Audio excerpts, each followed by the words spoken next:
Exactly. The only reality we can create is the reality we can describe. Yep. And in that sense, the one we can imagine is the reality that we can imagine and describe is the one that is going to become real, because we're going to talk about it and we're going to understand it and we're going to build it. But in that sense, if the new language is coding, then coding is going to be the language that builds the future. But then again, the rules that we understood about our language are outdated, in the sense that we have to think about a new set of rules and what are the limits of a new language that is much, much superior and probably much more versatile and is not limited by the same rules and standards and moral values of the past language.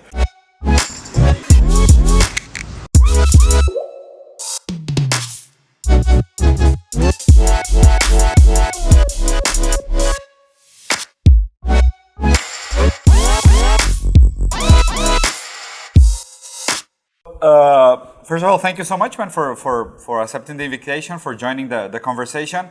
We recently met in Colombia. We immediately hit it off. Like, we were the two crazy guys in a group of a bunch of like weird speakers, and me and Aric just started going on and talking about crazy ideas and weird philosophy theories and dystopic technology and everything. And I said, like, this guy is a cool conversation to have. Nice. This is my brother. He's Mateus. We have been doing this show on YouTube for about a year now. No, not a year. About 5 months, let's say 6 months. A bit more, yeah, almost a year, man. Really? I came back from England in July last year. Ah, that's true. So okay, so almost July. So almost a year. Yeah. And my brother is a philosopher. See, he recently came back from London from studying philosophy in King's College, and I've always been interested in the topic. And I'm a designer, but these mixes between creativity and where we're going is very much overlapping with philosophy. Mm-hmm. And his mastery thesis is very much connected to the impact of technology and morality. So there's a lot of ambiguity and a lot of gray areas in the middle. So that's why I felt like you're perfect to join the conversation. So if you don't mind, start by telling us a little bit about yourself, man. I have no idea where to start. At the beginning. I put a title on the only social media I use is LinkedIn today, and because it's a very static CV representation of blah blah. Right. And I was struggling for a while, like how the hell do I describe myself? And then I says, okay, professional troublemaker. I think that's capture. So if you go to my LinkedIn page, you will see, like, on the title, professional troublemaker. But I do a few things. I'm coming from the very heavy industrial corporate world into the entrepreneurship world, and I'm in the process of starting a few companies. And I think my life has been driven by frustration for many years. And it's the frustrations of how blind are we? How can we not see that this is a fucking friction? And these things always motivated me to create something, to push the borders, to provoke people. Because I wrote 3 years ago that only when we confront the unknown, we can excel beyond expectations. Yes. I also discovered that also when you put people in a very uncomfortable situations, suddenly you see how they can, strive and find a way to get out of that situation. Mm-hmm. I think I love to put people in very uncomfortable situations and to talk and to touch things that society, from some reason, decided to put in the closet and says, like, we are not going to talk about that. Yeah. But it's creating so many negative frictions out there that we need maybe to open certain type of closets and to start talking about these things. And I'm traveling a lot in the world. I'm doing a lot of keynotes, in the process of starting 3 companies of my own. Right now I'm starting another company with my daughter. So it's busy, which is great. Good, yeah, which is good. Yeah. So in terms of your professional background, what did you major in? You, if I'm not wrong, you have something to do with physics? It's the story of disappointment. My parents got disappointed in me, and I got disappointed of the education system. Good. And I think like it was that. I'm dyslexic and dysgraphic, and they discovered that only when I was 17 years old. So until I was 17, I was considered to be just a lazy student. And it took me many years to realize that I was not really lazy. It was the system that was lazy. The system was extremely lazy of handling people that didn't fit, the average definition of what is a student. And I took different courses in different universities, but I never found a way that, okay, I'm going to spend the next 4 years just to get a piece of paper, because while I took a course in marketing, I also found the course in quantum physics very appealing. But no university is offering, marketing and quantum physics together. Marketing, quantum physics. So I said, fuck it, I'm studying. The only person I have to prove to and to judge is myself.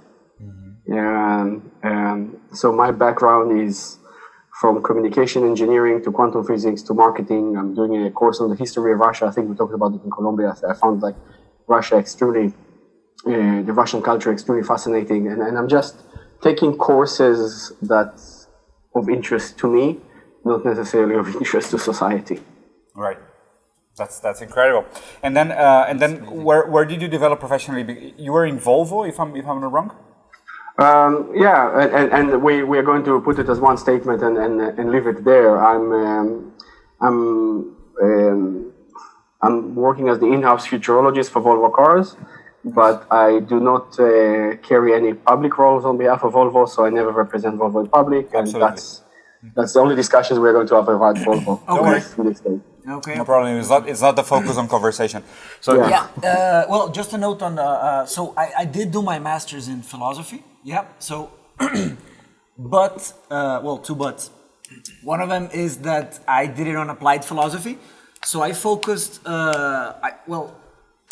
When I got into philosophy with my tutor in King's College London, when I was applying for a master's, he told me, I want you to come into the master's with an objective in mind. Okay, don't just go in and try to sit back and let them teach you.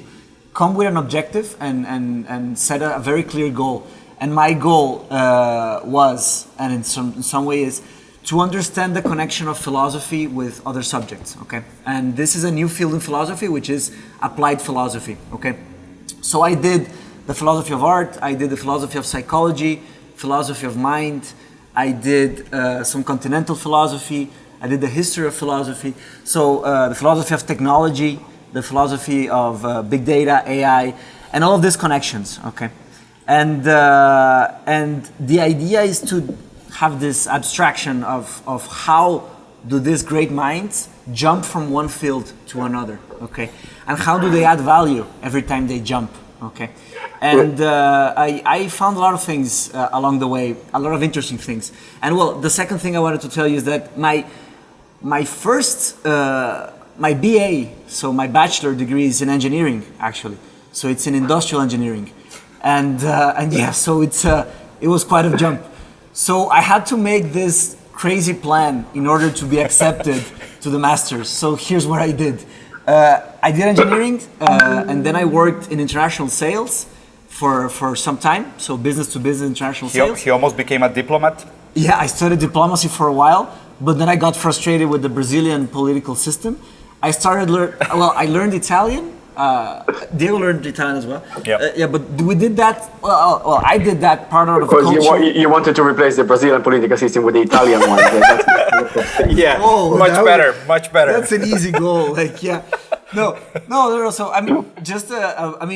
empathizing with you. I think, talking for myself, I believe my brother feels the same way.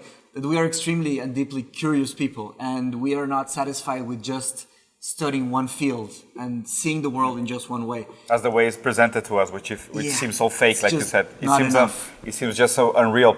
So in that sense, I think one topic of conversation that we can dive in, and there's so many things I want to talk to you about that I hadn't told my brother that we discussed. So one of them is this, I really love the way you start your keynote with this provocation of, who in the room would have sex with a robot? So he starts the presentation, and this is just how real Aric is in this provocation. So if you can elaborate, like it's crazy because he was in front of thousands of people in Colombia. Yeah, 14,000 people. And then like who here will have sex with a robot? And that like. Yeah, well, I was trying to be more politically correct. Usually, if it's a small audience, it's like how many people are willing to fuck a robot. Okay. And I'm raising my hand, and I'm indicating that my wife gave me the okay to raise my hand myself in that question. Damn, yeah, that would be my first question. But I think the issue of sex, through the years, we feel very uncomfortable with that. Yep. And to open the conversations with a topic that makes feel people uncomfortable, I find it a lot of fun. There is I have another opening for a keynote, which I'm quoting the opening paragraph from Jonathan Haidt, who wrote the book The Righteous Mind. Now, The Righteous Mind is a book that Jonathan Haidt is trying to compare the brain of the moral values of liberal minds to the moral values of a conservative mind. And the opening paragraph is talking about a 23-year-old guy that goes to the supermarket, buys a frozen chicken, goes home with the frozen chicken, unpack the frozen chicken, having sex with the frozen chicken, cooking it and eating it. And how many people feel uncomfortable with that? and I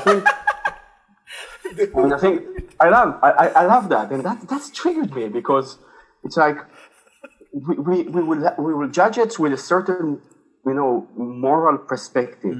Right. Then I'm looking from one of my biggest interests is technology. I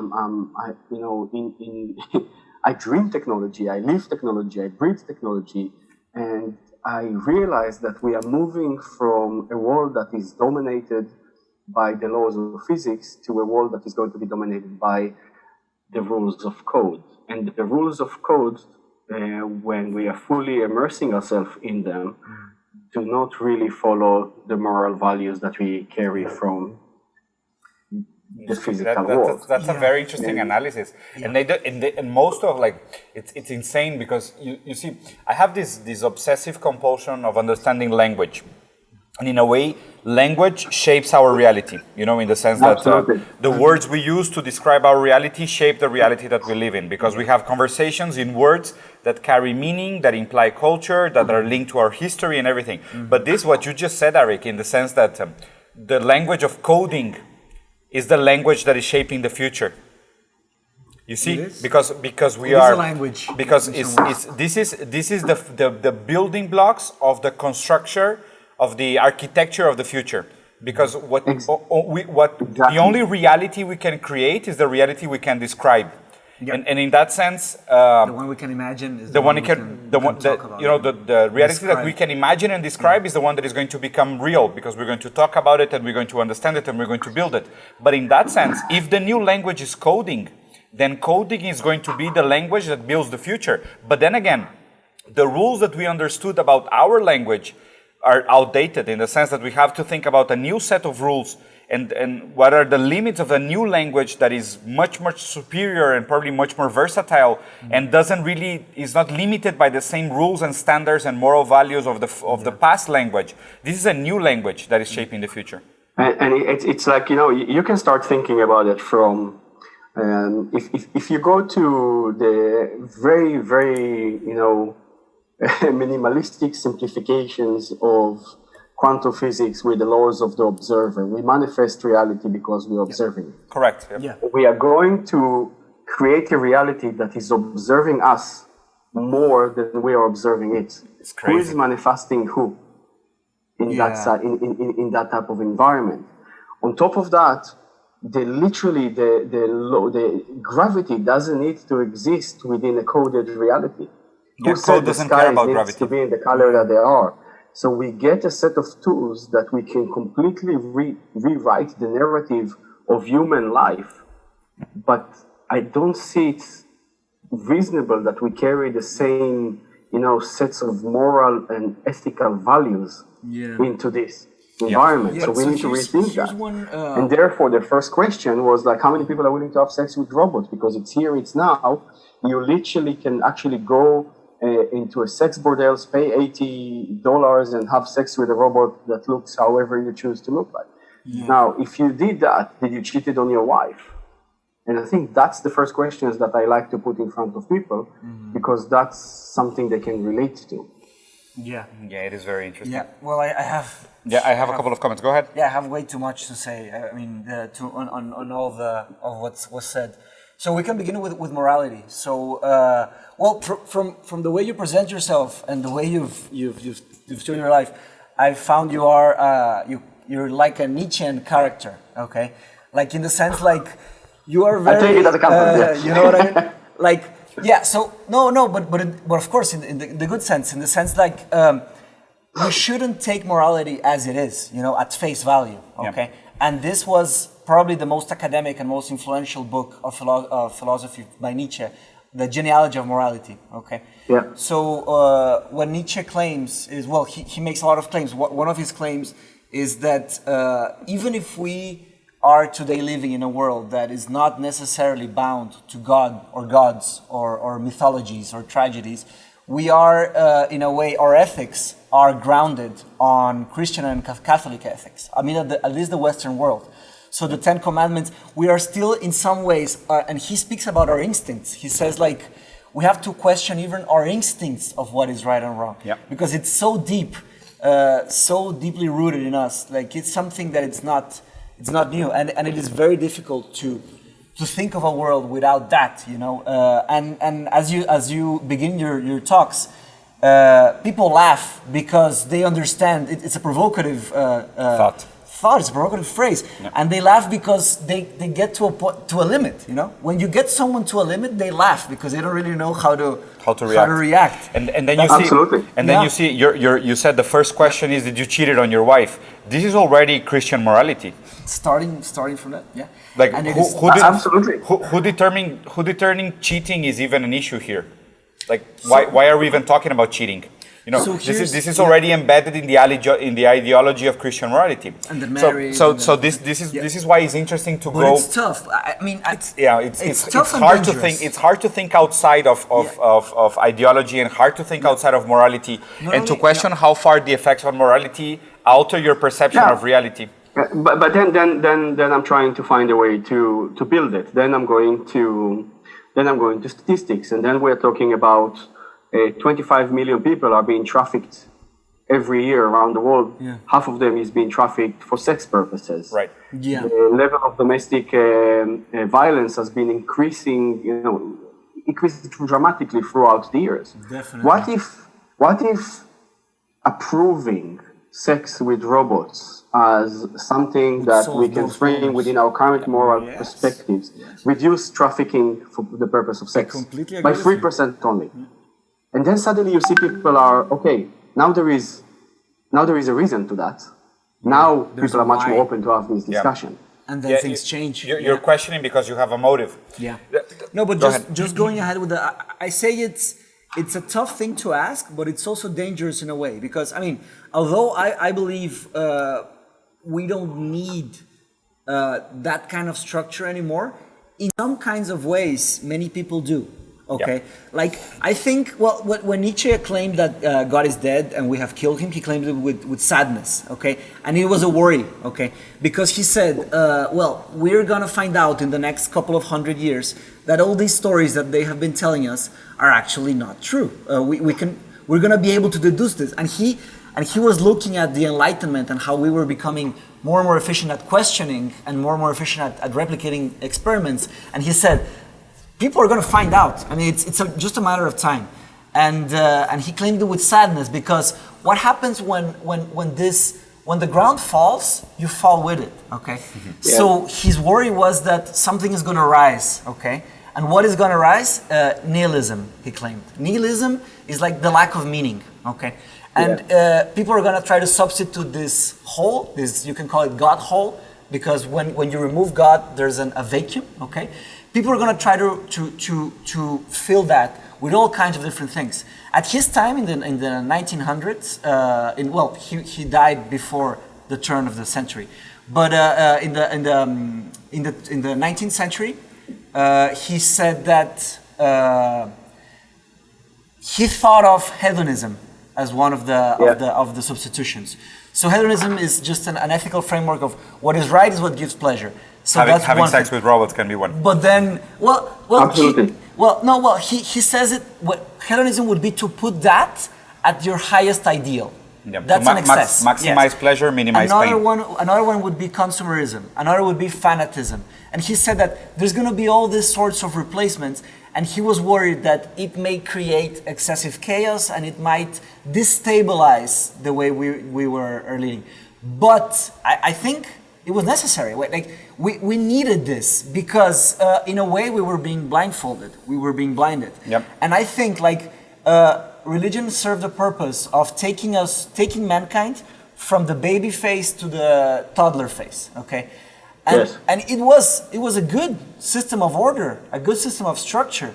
It produced in many ways. It produced a lot of social coherence. Well, it could be argued as well. My Nietzsche professor always asked me, is it? I mean, in a big spectrum, are you an optimist or a pessimist in the way religion came out? Do you think religion has made more harm or more good? It's a big open debate. I don't know, but in certain ways, it gave us a certain kind of guidelines, which today, 2019, when we're recording this video, I think we're in a way ready for the next steps. But what does it mean to be ready? Yeah. It implies a lot of responsibility. We need to be ready. I always go back to, I like to refer to Talos, from the Greek methodology. It's like, it's the first artificial intelligence we actually created in order to protect humanity from invaders. That was Talos. It was a bronze giant that we created that had, it was, the first manifestations, one of the first manifestations of AI. Yeah, as we like to talk about them. I'm not familiar with the Talos myth. If you Google Talos, you see Talos was a bronze giant that the Greeks created to protect humanity from invaders. It was like a robot that carries intelligence. Like an automata. But for me, it was from the minute humanity was created, we always looked for external force to judge us and justify our existence. I think the brilliant with Christianity is just Christianity found a way to monetize the hell out of that fault within human nature. Yeah. Yes. Now, I'm asking, how can we steal that monetization and how can we nudge humanity to prepare them to what is coming next? But do you think, you see, the way I see it, Aric, and it goes back to the conversation about how language shapes reality. And in a way, language being our projection of ourselves, right?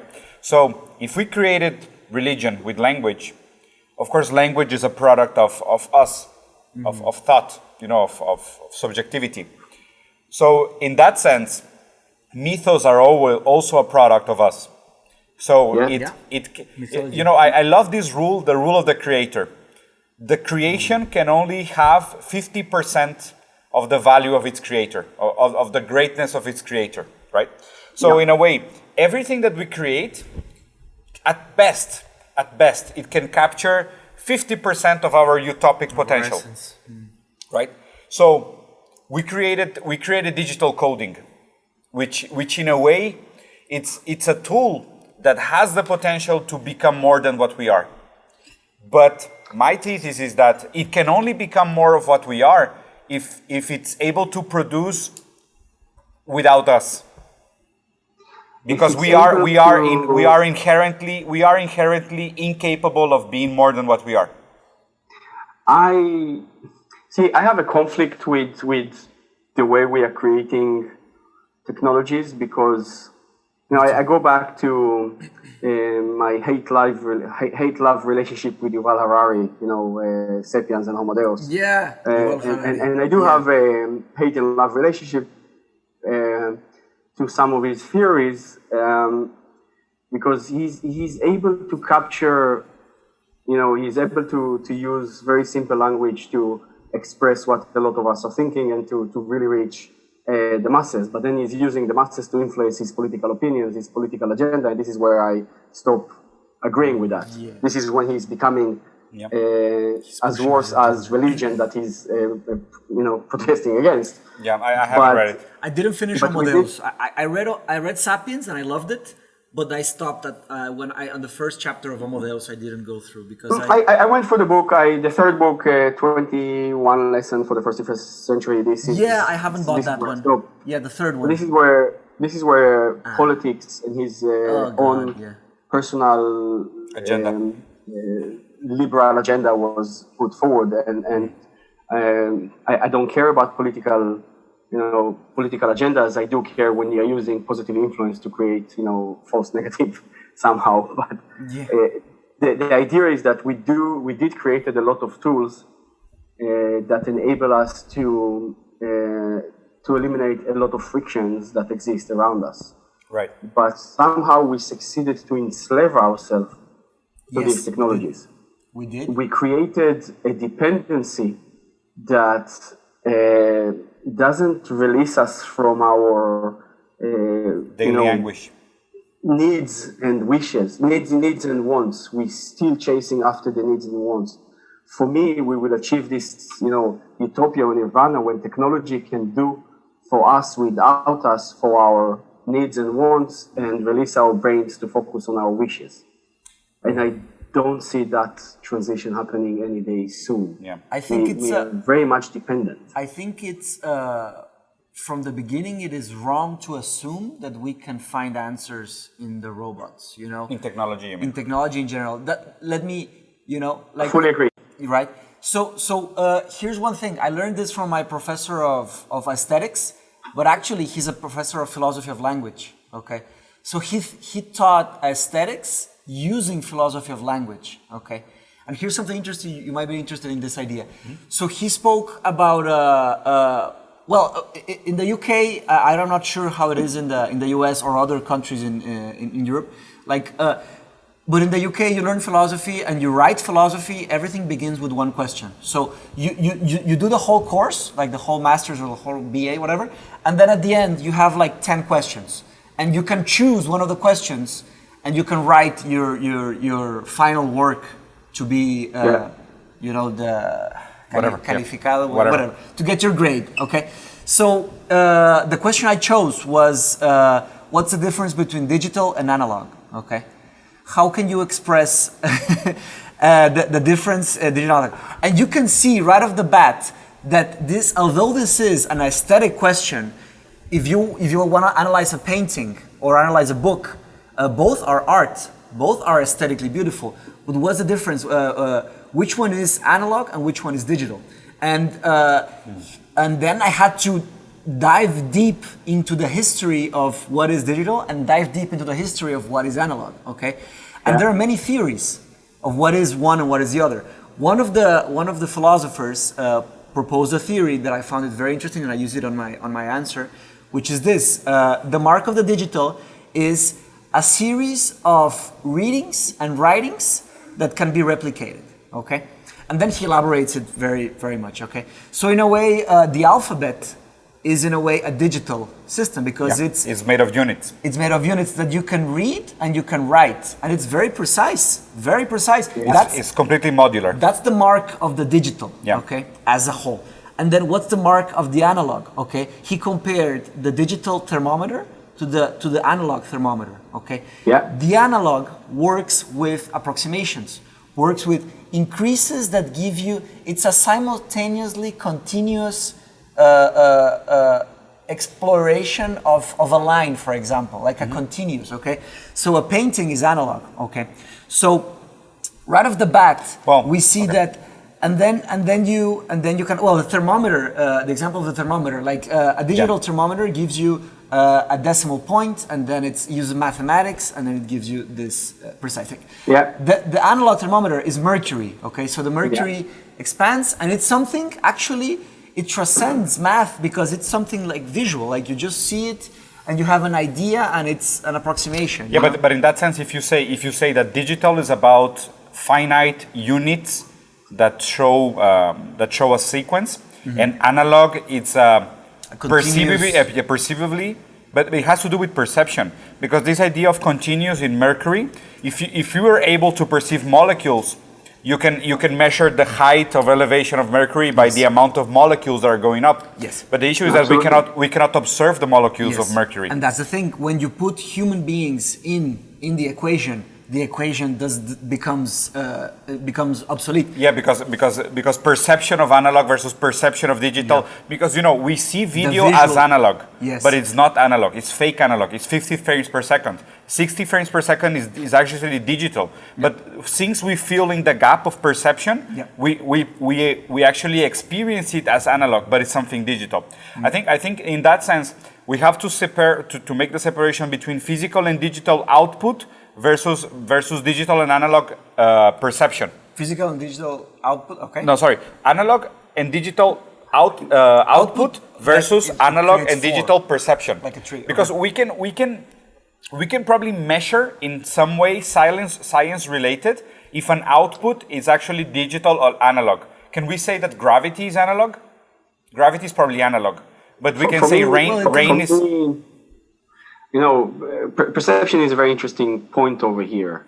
I've been following a lot the tense machines that exist out there that I can ask a computer to paint like Picasso. And then the computer is producing a digital painting which is influenced by Picasso, and you can print the painting. Now, is that digital or analog? That's digital. That would probably be digital, I'll say. But then, and here's the thing. Even so, it's printed and painted and robotic arm. But for example, I will argue that even a painting from a mastermind, the original one, is also digital. Oh no, then no. No, you know why? Because the way I see it is that it's still dots of ink in a canvas. The issue is that it just tends to infinity, but it's still dots of ink in a canvas. But it's analog in the sense that you can't really put it. Also, here's why it's analog. It's analog because not only because of what it's done physically, but what it represents beyond physics. In the sense that if you put who interprets it, what makes it art? That's why it's an aesthetic question. It's a question about art. But then the question is not an aesthetic. Then the question is the inductive value of the observer. Yeah. Yeah, but that's part of the aesthetic because what defines beauty? The beholder. The beholder. In some ways. So but then, because definitions of art are through humans.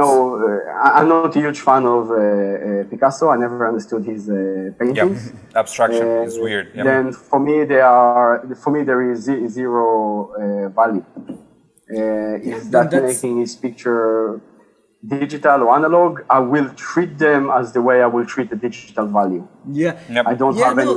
That's fine. We don't need to use analog value. We don't need to get into value or Picasso. Any painting. If we do a painting right here, that's the subjective value. And here's the thing: our visual systems are not digital.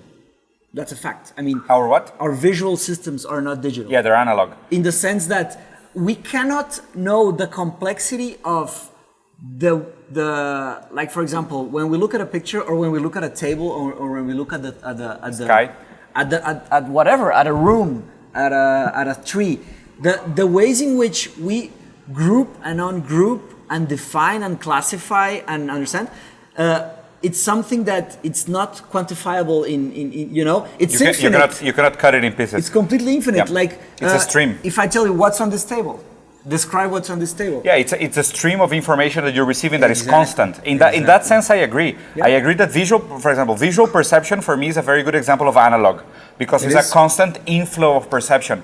But then again, everything else, I will highly argue and debate the value, because it goes back to this idea of monism and dualism. Because you can say if you have a monist point of view that everything is physical, then you can say, well, we can measure the number of particles and molecules in the table, and I can tell you that the table is finite. It ends in these. It's actually, let's take the conversation between us right now. Yeah. For me, it's one of the most, intriguing conversation I had in a very long time. I define it as completely analog, and I cannot do it without digital tools. That's true.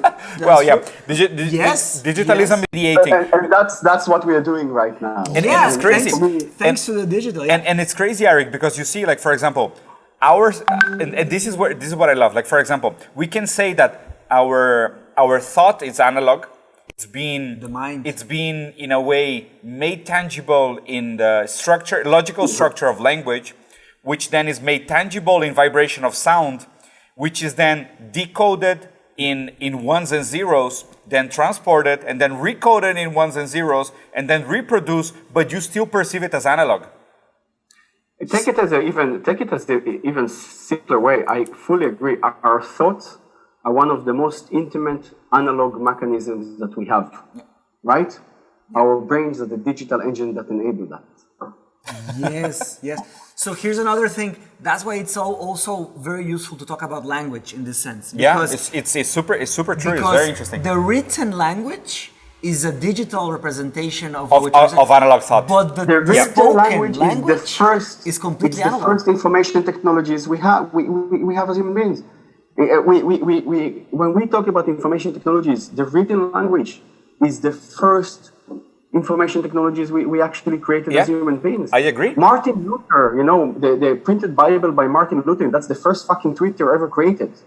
We think Twitter, because he found the way to no Latin, German, directly to the people. My message, short. That's it. So it's very interesting. How many when the language is changing right now? Right? How many languages do you speak, Aric? I speak Hebrew, English, and Swedish when I decide that I want to speak Swedish. But I usually don't speak Swedish.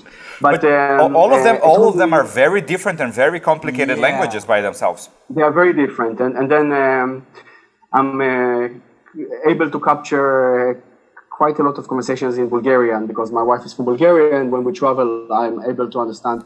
See, this is the advantage of going to the Balkans. It's like South America. You're using a lot of body language. Yeah. So a lot of the context comes from the body.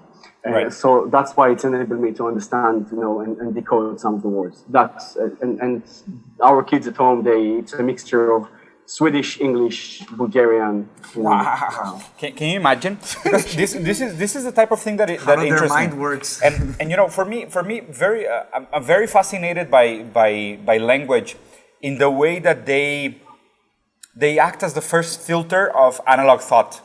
And since analog thought is this, I perceive it as this chaotic flow of concepts, ideas, perceptions, feelings, intentions, whatever, then we have to make sense out of all of this in language, in the structure of language.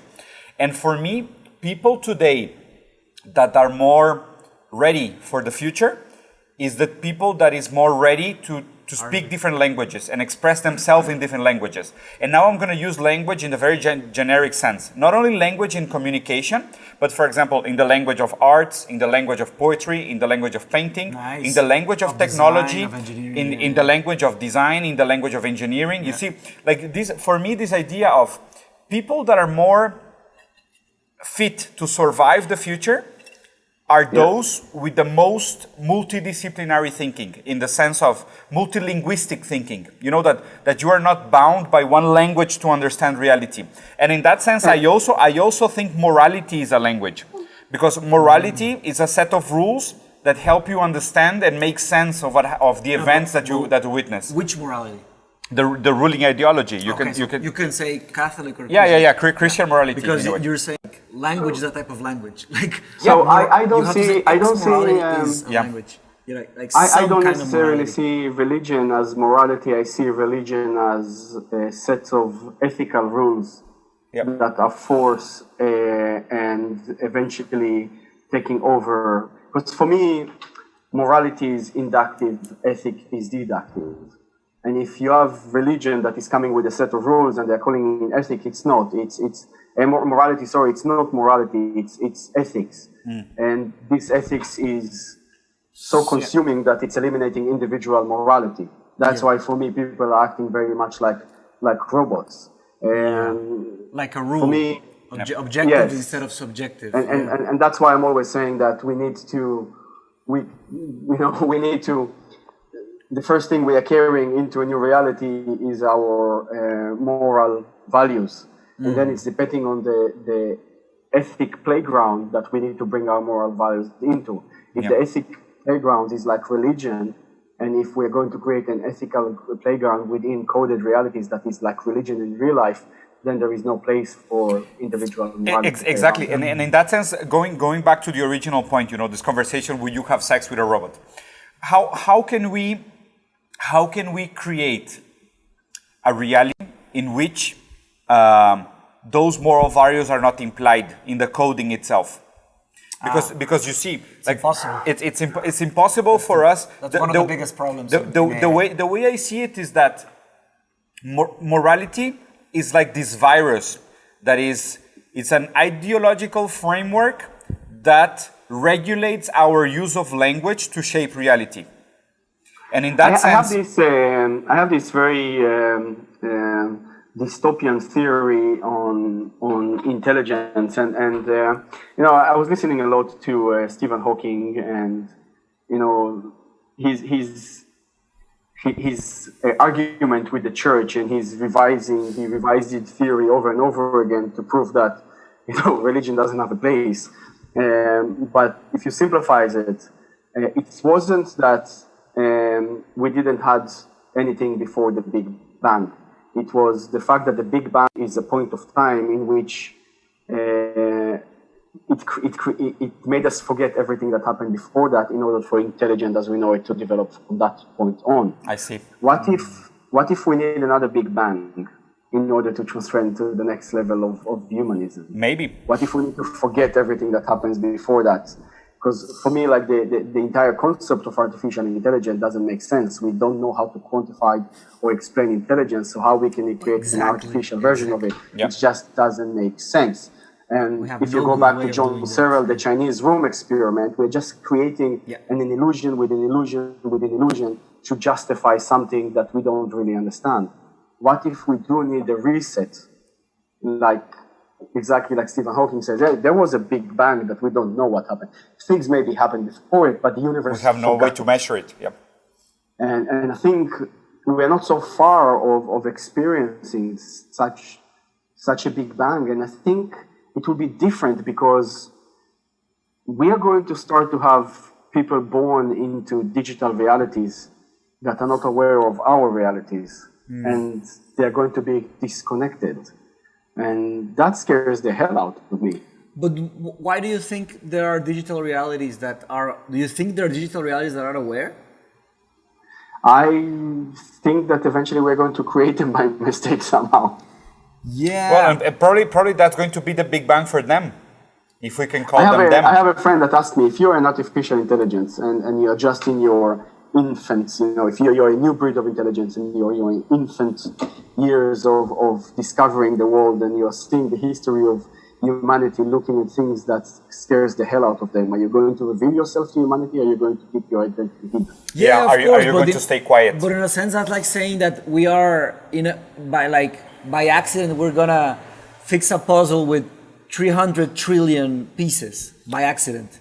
Yeah. Well, we need like 1 million years to do that by accident. Why is there something instead of nothing? No, that's a whole different thing. I'm saying it isn't, and it is and it isn't, in the sense that there is only as much reason as we can find it. As we can reduct it. But it takes time. Well, I go back there. I think was it Carl Sagan. I might quoting the wrong person here, but I'll go with Carl Sagan. Yeah. Says we cannot look for life on another planet using the eyes that we define life. Exactly, our definition of life. Yeah, our definition of life is very narrow. It's extremely narrow if you're just raising your heads up, and I think it's the same way when we're looking into intelligent life. Intelligent. But what does it really need to be 300 billion pieces of moving parts that we need to puzzle together? Or there are other definitions?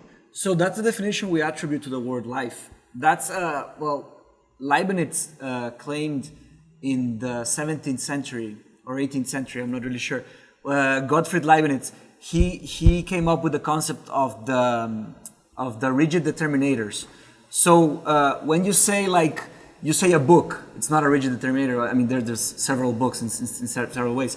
But I mean, once you define what a hard determinator would be like a name, a proper name, like I call my phone book. So this is book, okay? That's a hard determinator. So there's nothing else that is book. Okay, that's a proper name. Okay, so when we talk about definitions, all we have in some ways is what we make of them. You know, like maybe there's something out there that transcends our senses and could be called life, but through our definitions today, what we are calling life here in our dictionaries, it's a finite concept. You can take 20 languages and try to find a definition of life in 20 languages, and that's what we're not finding. Maybe we can find something else, you know? But it's not what we will call life. So here's the thing, I think we're approaching the word consciousness, okay? Yeah. There's a great Yeah, paper. I think the only thing I'm trying to say is that I don't think that we, as we are today and the way we perceive our world today, are equipped to see stuff beyond our narrow perception of the world. And it doesn't matter how smart we are and we have people with like, you know, I don't think we're equipped of actually processing, you know, beyond our narrow understanding. Definitely. And I agree with you. It's like, and I think like, it's like we're frogs in a pond trying to understand, like, I don't know, Asian economics, you know? like how can we take it to have you ever seen it's a very funny it's a brilliant research, and they made a very interesting documentary of that called What the Bleep Do We Know? I saw it. Yes. So you remember that the way that they're describing how did the Native Americans never saw Columbus ships? I remember that part. Because they've never seen ships before. How many things around us that we're not able to process because we don't have the... Definitely. The story is that the shaman sat on the beach for days and days, and that everybody thought that they were just big rocks. And then the shamans, when the shaman said, no, those are actually vessels that carry people, then everybody saw them. Yeah. And the reason he was able to identify, because a boat in the water creating ripples that create movement. Now, let's take that, because that is the basic of the way my kids perceive reality and the way my grandkids are going to perceive reality. Technology is creating ripple in perspectives in brains that are very different to the way we perceive reality. There is an old law, it's called the Dunbar law, we are not able to process more than 150 connections. 150 what? Yeah, we're not able to process more than 150 connections. If you go back to Amish churches usually are built of 150 people. When the 151st baby is born, they're splitting the church into two. We cannot process more than 150 connections. That's it. Now, you can go and see the history, and you can see how the surplus of food actually can really... We used to live in very, very small communities, and the surplus of food created mobility and movement and so on and on. The fact is that digital natives, if we use that term loosely, that analogy, do get different triggers to their brains that enable them to process more than 150 connections. They're able to discover patterns in communications that we are not able to, our brains that just not built to process. Isn't that the beginning of shift, of moving from a completely, observing analog reality to observing a digital reality? I don't know, but you clearly see these changes happening, but we're not doing anything to actually cope with that. A way that I would think that so here's why I well, no, I don't want to go there. So basically, I'm sorry. So basically, a way that I would see that we could create artificial intelligence. So here's my problem with saying artificial intelligence. People are using the word in many ways and in many times. They mean strong artificial intelligence, and sometimes they mean weak artificial intelligence, or machine learning, or deep learning. Okay. When I say artificial intelligence, I mean strong artificial intelligence. In a way, like self-aware. Yeah, you can use self-aware. You can use a free thinker. You can use with a mind being. Okay, a way we can something that doesn't require humans to serve. Yeah, you touched the second biggest problem in AI. This philosophical human dependency. It's called intentionality. We don't know how to make computers give a fuck. they don't give a fuck. Yeah. That's the if you don't give them a reason to be, they're not. They don't have intentionality. Intentionality is something human. People have intentions, desires, instincts, impulses, conscious, subconscious. That's the other thing, the subconscious. How can you program subconsciousness? That's something else. Yeah. How do you program lack? How do you program dreams? How do you program? Lack. How do you program something that is lacking? Okay. So when you have a sense of lacking, when you program feelings? When we are able, but you see, but this is why I love Hegel. When we are able to process negativity, haven't finished my points. When we are able to program negativity, then negativity is going to give drive to purpose, and purpose will give rise to intentionality. I like the idea of intentionality because but it's programmed. You cannot program something that you don't really understand. Yeah, exactly. You can't program intentionality. That's why my point, maybe it's required its own big boom in order to...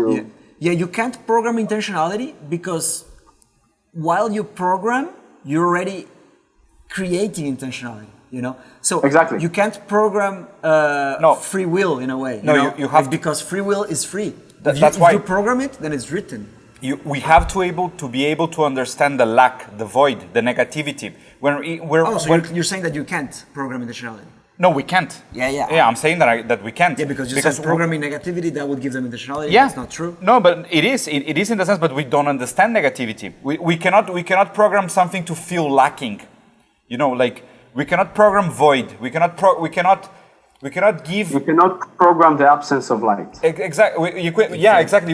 You cannot a program of because here's the beginning of the problem. The very beginning of the problem is that we feel lacking, and our ability to understand our lacking is what gives rise to desire, and the rise of desire is then filtered through the subjectivity, and then is tangibilized in intentionality. I'm very vocal against trying to create artificial superintelligence that is outside of the realms of humanity.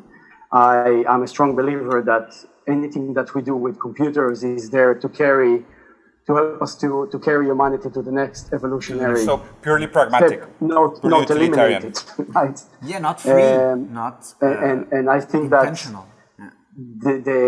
We are trying to compete against machines instead of competing with machines in order to understand what is the next level of evolution. Yeah. And I always describe it as there is a race. Who is going to cross the Rubicon first and going to become the next Julius Caesar? And it's us or technology is going to do that. And my claim is that we need to do it together somehow. Yep. And saying that we can create something like ourselves would be saying like someone created us in a way. Yes. And that's we don't have a designer. There's no designer that designed us, And that's a big dilemma. It involves theology, metaphysics, epistemology. So it was random. In a way, it was random. So that's what his point was, in a way, that we need a second random. And my answer is that we need 1 million years or 1 billion years. Or it could be tomorrow. I don't think so, bro. Because how long did it took for Homo sapiens? We have the story. No, I know. 300, 400. I don't know. I think it's 1.5 million.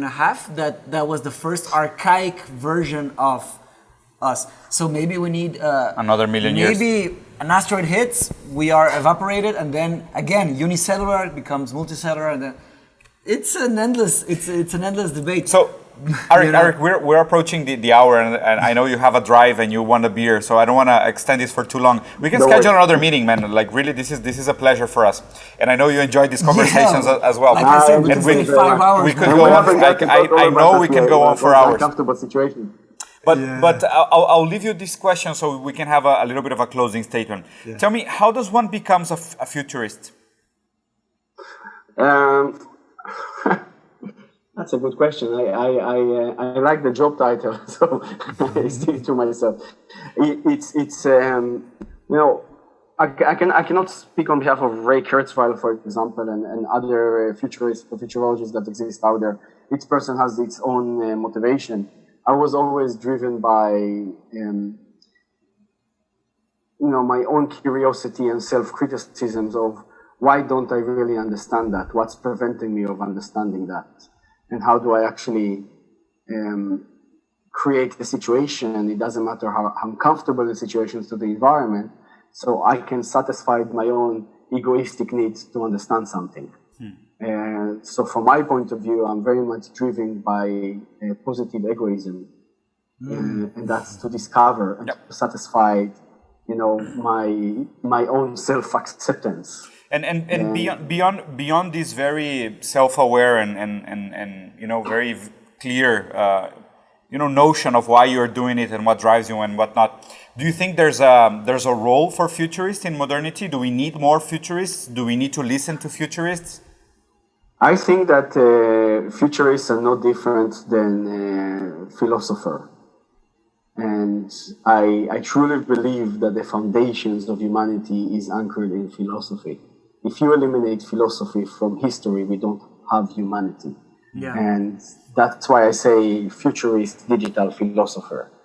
They are very much tied to each other. Being a futurist is being able not to describe how a GPU is working, but to understand the reciprocal relationship of the impact of GPU to the rest of the system. And we cannot have, economy without philosophy and futurism. Yeah, I agree. And that's my own personal views on that. Yeah, I agree. On that note, well, philosophy has many roles. One of the roles of the philosopher, the proper philosopher, is to be aware of the problems that are heading towards us, and in a way raise awareness, like investigating with their curiosity and with their work and with their passion, and using their time in this, understanding the problems that are gonna hit us.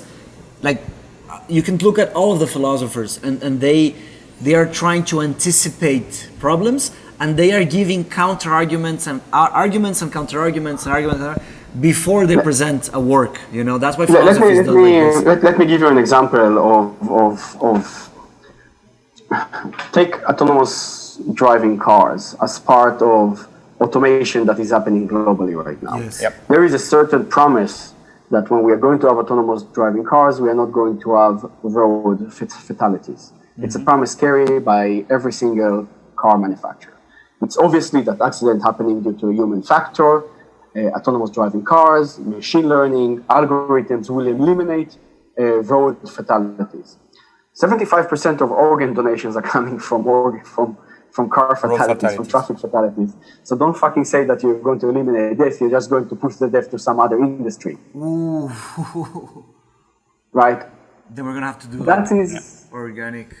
And we are full of these examples of byproducts that we are not able to understand if we are trying to understand how to program a GPU.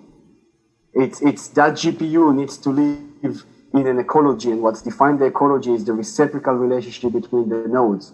So of course people are still going to die because of cars. Not in cars, but because no one is dying in cars. Now I get 75% of people waiting for organ donations are going to die because people are not dying. No. It's strange. Right? It is. Now, how many cities are ready to grow up its populations because less people are going to die? Yeah, this and it's weird because it feels almost so true, because I think this is for me the problem today with design thinking, for example. I think design thinking is very gimmicky in the sense that it tries to fix, the corner of a bolt in an industry. And it glorifies itself on making the corner of the bolt more visually appealing and more sustainable and nicer in a machinery that is full of cogs and mechanisms and systems and programming and a GPU that we don't understand. And in the sense, what we do most of the time, like you said, is that we delegate the problem somewhere else, because the system itself is not being questioned. What we're doing is that we're talking about the cogs and bolts, and we're just glorifying ourselves on fixing little bits of pieces here and there, not understanding that everything is part of the same machinery. It's like, Freud on cryptocurrencies. Like, there are a lot of positive and negative things, but one of the reasons I didn't touch cryptocurrency at this point is because the only way for me to monetize cryptocurrencies is neither to find someone that is willing to trade in cryptocurrencies, or for fuck's sake, I need to convert it back to dollars. So what have I done? I still need to use the old monetary system in order to, it doesn't make fucking sense. I'm sorry. So it's the system approach is not being considered as an important element within the progress of economical society that we are so much dependent on, and I miss that. And for me, only philosophy can fill in the gap of explaining these type of things. Yeah. So how do you actually create a structural transformation within the perception of society? Yeah, the nice thing is that... Who is asking these questions? Yeah. Well, you see, we just talked for an hour and we didn't achieve anything, so that's as good as it gets. Well, we did talk about fucking frozen chicken and fucking robots. So I think that's what... Nah, we got something out of it. No, but we learned. The three of us learned. I saw our faces. But the thing is this, right? So, no one's learning. I think I told you when we went in Bogota that I'm launching one of the companies I'm launching now is called Lopeto, which means encounter in Latin, but it's also meant to parish. You choose how it's happened, and it's the entire purpose of the app is to democratize discussions about sex. It's an app that helps you to hook. It's going to help people to hook to one night stand, but it has a kicker. It doesn't have any server. It's based only on blockchain and IPFS. Okay. So it's always peer-to-peer encrypted. It's very simple. It's for free. It's no ads. But the only way for you to move forward in the app is always to put rating for your sexual encounters. So people need to understand. Yeah, this is it's creating a hierarchy of lovers and positive positive encouragement. Yes, and positive. It's going to have a secret, and it's based on blockchain, so everyone knows the rating. Yeah. Can you imagine if you make this trend, you're going to change the world, Aric, because you're going to make people very much into I need to be the best one night stand in the world, so I'm going to practice every night, and I'm going to be highly active, and I'm going to be the best pleaser to be highly rated in Aric's app. I think for me, the main two issues that 60% of married couples are ending up in divorce because they are not talking about their sexual yes and no's. We have so many ethics. People are being trafficked for sex purposes. If you open up the doors of sexual conversations that people are not afraid of sex, will it change that? So I don't have the answers, and I'm working under hypothesis, and yes, it's a lot of fun, but what if you can reduce human trafficking for sex purposes? What if you by increasing one night stands? I have a good book for you. I have to go because I have a last thing. I have a good book for you, Aric. Actually, it was recommended by Amaury, our producer here at Ruzzarin Bros. It's called Transparency Society. Okay, it's by a Korean philosopher. I don't know how to pronounce his name. I would probably butcher it here live. So we'll send you the link. Or just Google it. But it's send me the link. I would love if you send me the link. Yes, it's a very deep but very small book. I'm sure you're gonna see a lot of value in it precisely because of this technologies. Okay. I'd love to read it. Yeah, man, about transparency. Thank you so much for the conversation. We have to do it again. Absolutely. I would love that. Yes. Next time we'll talk about in more detail about your app. Thank you so much for the conversation, man. Have a great day, guys. All right. Yeah, you too, man. Drive safely. Don't have that beer until you arrive. No, I'm having the beer until I'm coming back. Don't worry. Take care, man. Very nice seeing you. Bye, guys. Bye. Bye.